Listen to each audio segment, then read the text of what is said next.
Around 3100 BC, a king walked south into a rival kingdom, and by the time he walked out, an entire nation-state existed that had never existed before. We call him Narmer. Some historians think he might be the same man as a legendary figure called Menes. Nobody living today knows exactly what he sounded like, what he believed, or what he feared, but we know what he did. He took two separate lands, two separate crowns, two separate gods, and he crushed them into one. Before Narmer, there was no Egypt, not the Egypt you're picturing right now, with the pyramids and the pharaohs and the golden masks. There were two Egypts: Upper Egypt in the south, a strip of farmland hugging the Nile ruled by kings who wore a tall white crown, and Lower Egypt in the north, where the river fanned out into marshland and met the sea, ruled by kings who wore a red crown shaped like a basket. Two crowns, two capitals, two identities. For centuries they'd traded, fought, and eyed each other across the same river that fed them both. Then, in the span of maybe one generation, that stopped. This is the story of how the world's first nation-state was born, not through slow drift or peaceful union, but through conquest, propaganda, and one king's decision to wear both crowns at once. It's the story of how Egypt became Egypt. To understand how it happened, you have to go back before Narmer, before the crowns even existed, because Egypt wasn't born in a single battle. It was built piece by piece out of dozens of smaller kingdoms fighting for control of the one thing that mattered more than gold, the river. In 3,000 years before anyone had ever heard of a pharaoh, that fight was already underway. Long before Narmer, the Nile Valley wasn't empty. It was crowded with small, independent settlements, each one clinging to a strip of fertile black soil surrounded by desert on both sides.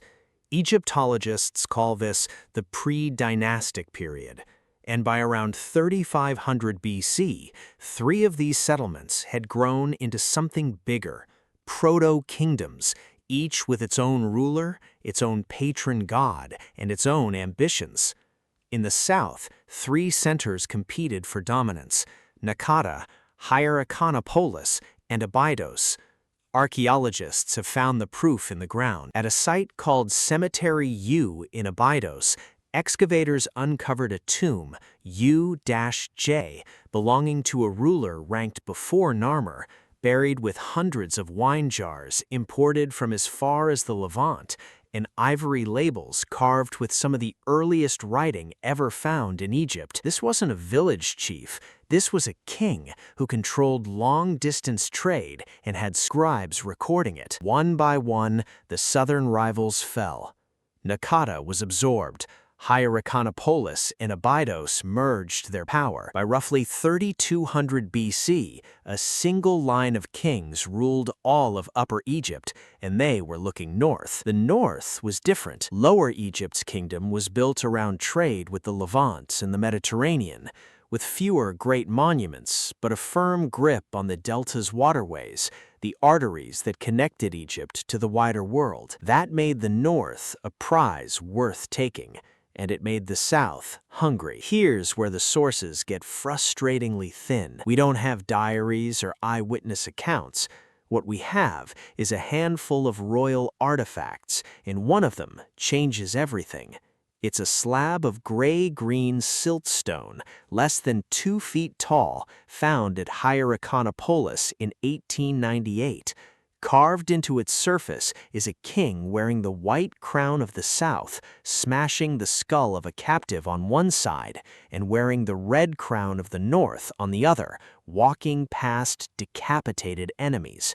His name is carved beside him in the earliest hieroglyphs we have: Narmer. Historians still argue about whether this object records a real single military campaign, a symbolic summary of a longer conquest, or pure royal propaganda designed to make an already uniting kingdom look like the work of one heroic king. What almost every historian agrees on is this: Something happened around 3100 BC, and after it, Egypt looked fundamentally different than it had before. Picture the scene the carving describes. A king from the south gripping a mace, standing over a kneeling enemy from the north, one hand fisted in the man's hair, the other raised, frozen mid-strike. This image wasn't new. Egyptian kings would repeat this exact pose for the next 3,000 years on temple walls all the way through the Roman period. But this may be the first time anyone had ever carved it. This is the moment Egypt stopped being two countries and became one. How did it actually happen? Strip away the propaganda, and the most likely answer isn't a single dramatic battle.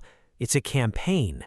Narmer's forces likely pushed north along the Nile, taking delta towns one at a time, using the same river that had once separated the two kingdoms as their highway into enemy territory. Control the river, and you control everything that depends on it: food, trade, movement, survival. That was the mechanism. Not magic, not myth, logistics. And the object that records it wasn't just a trophy, it was a message. On one side of the Narmer Palette, the king wears the white crown of the south. On the other, the red crown of the north. Later kings would fuse these into a single double crown, called the Shent, worn by every pharaoh who followed for the next 3 millennia. Every time a pharaoh put that crown on, they were reenacting Narmer's conquest, reminding everyone watching that Egypt was, at its core, two lands held together by force and then by tradition. Here's the detail that makes archaeologists argue late into conference nights.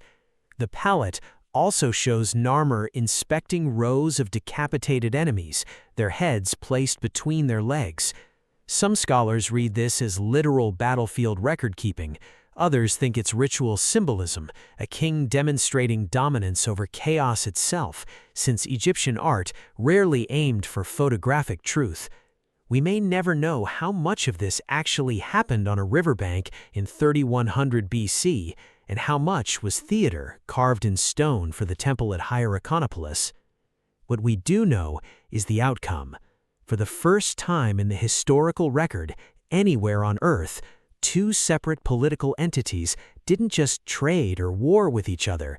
They became one continuous state with one king, one administration, and one unbroken chain of rulers that history would remember as the First Dynasty. The two lands were now one, but holding them together would prove to be an entirely different war. Unification didn't end the tension between North and South. It just moved the battlefield into the royal court.